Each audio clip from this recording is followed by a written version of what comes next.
Assalamualaikum warahmatullahi wabarakatuh. Perkenalkan, nama saya Ridwan Wirid. Di sini saya ingin menjelaskan hasil ringkasan yang saya buat untuk mata kuliah Enterprise Resource Planning R03.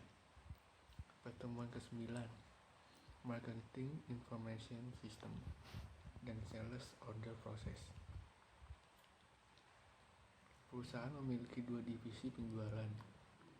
Yang pertama, wholesale, yaitu menjual kepada pihak distributor yang mendistribusikan penjualan ke toko-toko kecil, operator vending mesin, dan toko kesehatan. Yang kedua adalah direct, toko pengeceran besar, toko stasiun olahraga, dan toko besar lainnya. Direct sales menawarkan diskon berdasarkan volume untuk mendorong order besar yang mana lebih efisien untuk diproses. Sedangkan wholesale yaitu harga tetap yang lebih rendah karena orderannya yang mencakup lebih besar. Kemudian ada sales quotation dan end order.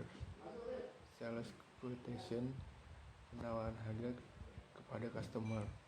Sales order pesanan penjualan dari customer. Hal yang diperhatikan yaitu 1. Pemberian diskon. 2. Order tidak langsung dilakukan setelah quotation diberikan. Yang ketiga, ada pertanyaan terkait dengan tanggal pengiriman pada saat customer melakukan order. Yang keempat, ada posisi kredit limit customer. Sistem ERP dapat meningkatkan proses terkait dengan sales order process karena menggunakan database terpusat sehingga dapat mengurangi tingkat kesalahan entry dan meningkatkan akurasi informasi secara real time bagi semua user. Kemudian ada order filling. Packing list dan shipping labels dicetak pada departemen sales dan diberikan kepada bagian warehouse untuk dilakukan picking, packing, and delivery. Hal yang perlu diperhatikan dalam order filling yaitu ada yang pertama, customer menginginkan file tier shipment terhadap apa yang tersedia dan sisanya sebagai back order. Kedua, ada customer hanya membeli apa yang tersedia, sisanya dibatalkan dan dibuka order baru. Kemudian yang ketiga, ada customer bersedia menunggu sampai seluruh order terpenuhi untuk menghemat biaya pengiriman.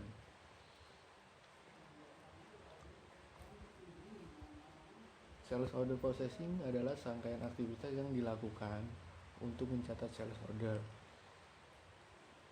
Pada sales order processing dicatat item yang dipesan, harga jual, dan kuantitasnya.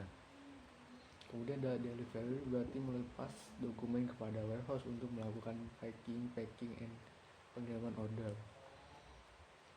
Proses pengiriman dibuat sehingga aktivitas warehouse dapat efisien. Selanjutnya, sistem membuat invoice berdasarkan data sales order ke dalam dokumen invoice. Dan kemudian accounting mencetak dan mengirim kepada customer. Yang terakhir yaitu melakukan pembayaran. Nah, setiap pembayaran dicatat pada sistem ERP yaitu ada debit, cash, dan kredit. Pertemuan 10, proses produksi dan SCM. Tujuan production planning menjadwalkan produksi secara ekonomi sehingga perusahaan dapat mengirimkan produk pada customer sesuai dengan tanggal yang dijanjikan dalam arti yang paling efisien. 3. Pendekatan produksi, yaitu yang pertama ada make to stock, yaitu item dibuat untuk persediaan untuk mengantisipasi sales order kebanyakan produk konsumen. Kemudian ada make to order, item diproduksi untuk memenuhi spesifikasi dari konsumen.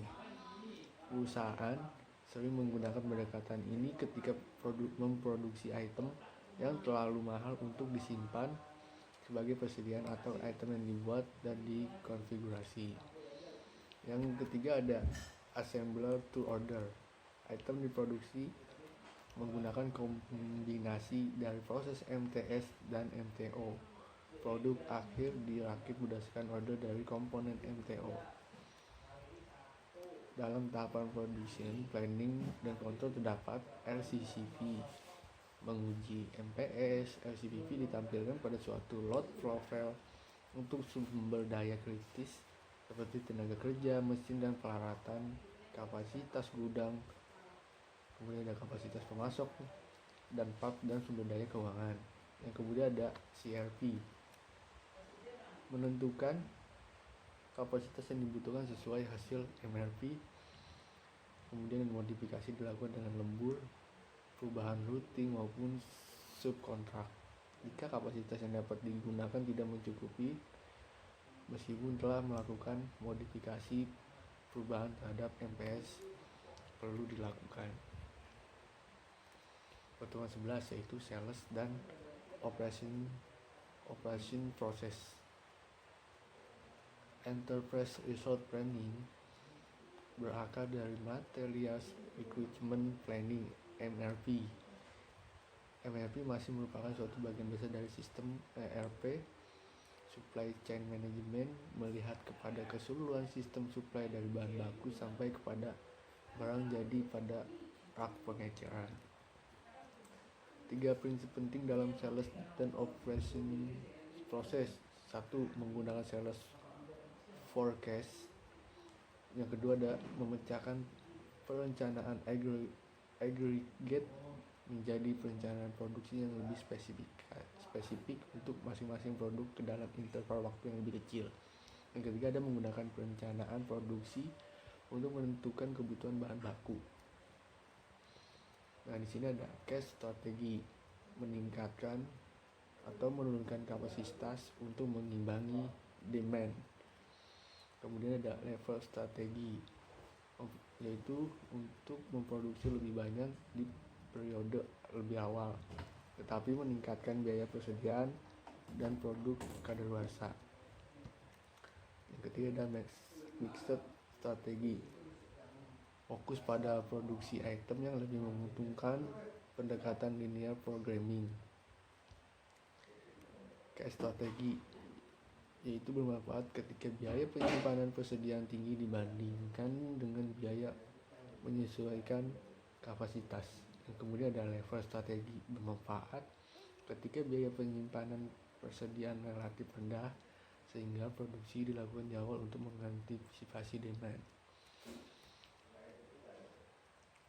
Nah, di sini ada sales forecasting, kemudian ada sales and operation planning, kemudian ada demand management. Nah, di sini juga ada S dan SOP-nya pada SAP ERP. Yang pertama ada input ke proses ini berasal dari sales forecasting yang disediakan oleh MS. Yang kedua ada output dari langkah ini adalah untuk menyeimbangkan demand dengan kapasitas produksi. Yang ketiga, production plan menjadi input bagi langkah berikutnya, yaitu demand management. Yang keempat ada tujuannya adalah membuat suatu perencanaan produksi yang memenuhi demand tanpa melampaui kapasitas dan tingkat persediaan yang tidak terlalu tinggi dan terlalu rendah. Pertemuan 12 yaitu Material Requirement Process. Pada tahapan LCCP perlu diperiksa kelayakan dari rencana produksi dengan memperhitungkan sumber daya yang terbatas seperti lini produksi yang memiliki kapasitas terbatas. Demand management, hasil dari SOP adalah production plan. Demand management menghubungkan SOP dengan detail scheduling and MRP melalui master production scheduling. MPS merupakan input kepada detail scheduling proses. MPS juga merupakan input kepada material requirement planning.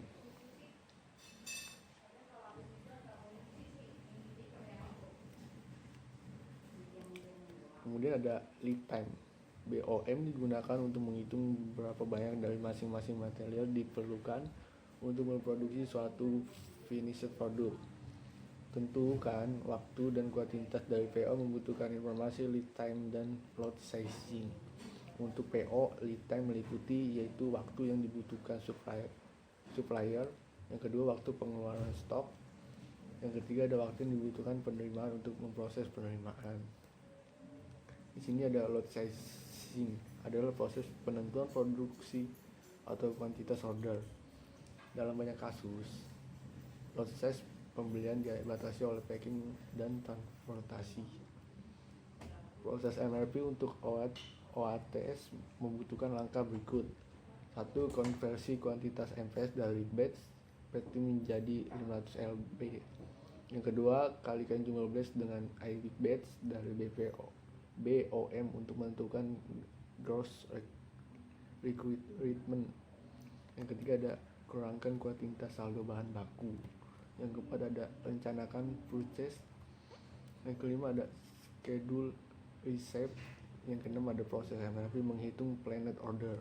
Yang ketujuh, ada planned order muncul di dua tempat pada catatan MRP, yaitu planned order release dan planned order receipt. Pertemuan 13, detail scheduling.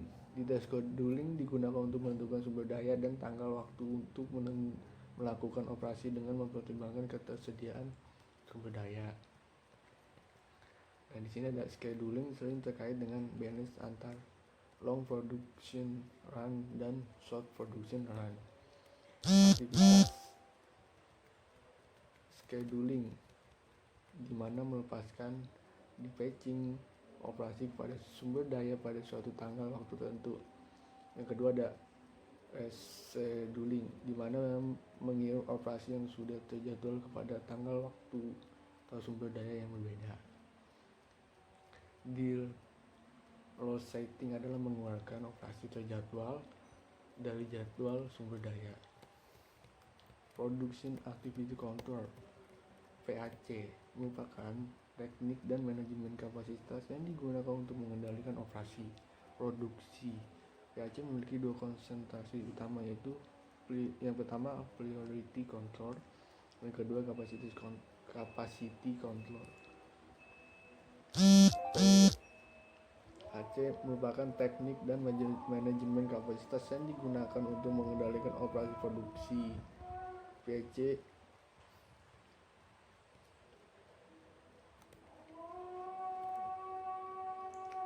Nah, di sini ada kesimpulannya, suatu sistem ERP dapat meningkatkan efisiensi dari proses produksi dan pembelian. Yang kedua, perencanaan produksi dapat dilakukan tanpa menggunakan sistem ERP, tetapi suatu sistem ERP yang mengandung MRP memperbolehkan produksi berhubungan dengan purchasing dan accounting. Yang ketiga, perusahaan membangun sistem ERP mereka pada filosofi sistem terintegrasi untuk mempraktikkan SCM. Nah, di sini ada pertemuan 14, yaitu accounting process. Aktivitas akuntansi umumnya dapat diklasifikasi sebagai 1. Akuntansi keuangan, 2. Akuntansi manajerial, yang ketiga akuntansi pajak. Akuntansi keuangan mendokumentasikan semua transaksi pada perusahaan. Laporan keuangan umumnya meliputi neraca dan laporan laba rugi. Nah, neraca adalah ringkasan dari saldo perkiraan seperti cash, piutang dagang, persediaan bahan baku dan bahan jadi, dan lain-lain. Laba rugi. Laporan laba rugi menunjukkan pendapatan dan biaya dan laba atau rugi untuk suatu periode waktu, biasanya per kuartal. Kemampuan menghasilkan laba adalah penting bagi kreditur dan investor. Juga merupakan informasi penting bagi manajer yang bertugas pada operasi sehari-hari. Secara umum, manajer melihat laba sebagai indikator keberhasilan dan rugi merupakan masalah yang harus diselesaikan. Manfaat ERP. Salah satu manfaat dari sistem informasi terintegrasi adalah penyederhanaan proses dari tutup buku dan menyiapkan laporan keuangan. Pertemuan 15, Human Resource Process. Fungsi HR. 1. Menarik, memilih dan merekrut karyawan baru. Yang kedua, mengkomunikasikan informasi terkait dengan posisi baru dan merekrut melalui organisasi. Yang ketiga ada memastikan karyawan yang memiliki pendidikan yang sesuai dan sertifikasi untuk mengerjakan tugas mereka. Yang keempat ada menangani masalah terkait dengan perilaku karyawan. Yang kelima ada memastikan karyawan mengerti tanggung jawabnya. Yang keenam ada mereview kinerja karyawan dan menentukan kenaikan gaji dan bonus. Kemudian ada mengatur gaji dan kesejahteraan untuk tiap-tiap karyawan. Dan yang terakhir ada mendukung rencana manajemen untuk perubahan di dalam organisasi. Proses rekrutmen.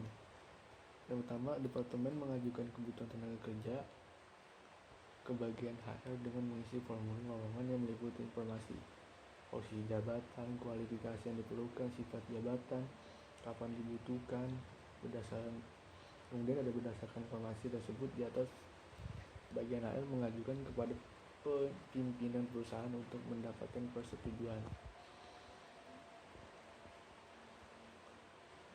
Nah, kemudian ada informasi kebutuhan diumumkan di internal agar karyawan yang ada diberi kesempatan untuk mengajukan diri. Jika tidak ada yang sesuai, maka posisi ditaruhkan kepada calon eksternal. Nah, kemudian surat lamaran dikelompokkan berdasarkan posisi yang dilamar. Berdasarkan spesifikasi pelamar, maka dibuat daftar kandidat potensial. Dan kemudian di sini data terkait kandidat difotokopi kemudian disampaikan ke departemen yang membutuhkan untuk di review. Turnover biaya. Turnover dapat terdiri dari biaya rekrutmen, biaya orientasi dan training. Kemudian ada untuk posisi tertentu, karyawan yang berhenti menyebabkan perusahaan kehilangan pengetahuan maupun supplier relationship maupun customer relationship. Turnover terkait dengan kompensasi dan kepuasan kerjanya. Time management, yaitu ada waktu kerja diperlukan untuk perhitungan upah karyawan yang dibayar per jam maupun perhitungan lembur. Yang kedua ada data terkait dengan waktu kerja juga dibutuhkan terkait dengan akuntansi biaya untuk mencatat waktu kerja karyawan kepada objek biaya. Yang ketiga ada pencatatan waktu kerja juga untuk cuti, izin sakit dan perjalanan dinas. Kemudian ada payroll processing. Proses pengajian adalah penting untuk memastikan upaya dibayar dengan benar dan tepat waktu. Dan kemudian ada elemen penting pada proses payroll adalah perhitungan upah, kesejahteraan, potongan, jam sostek dan perpajakan. Kemudian di sini ada transfer management dan di sini juga ada training dan development. Cukup sekian. Wassalamualaikum warahmatullahi wabarakatuh.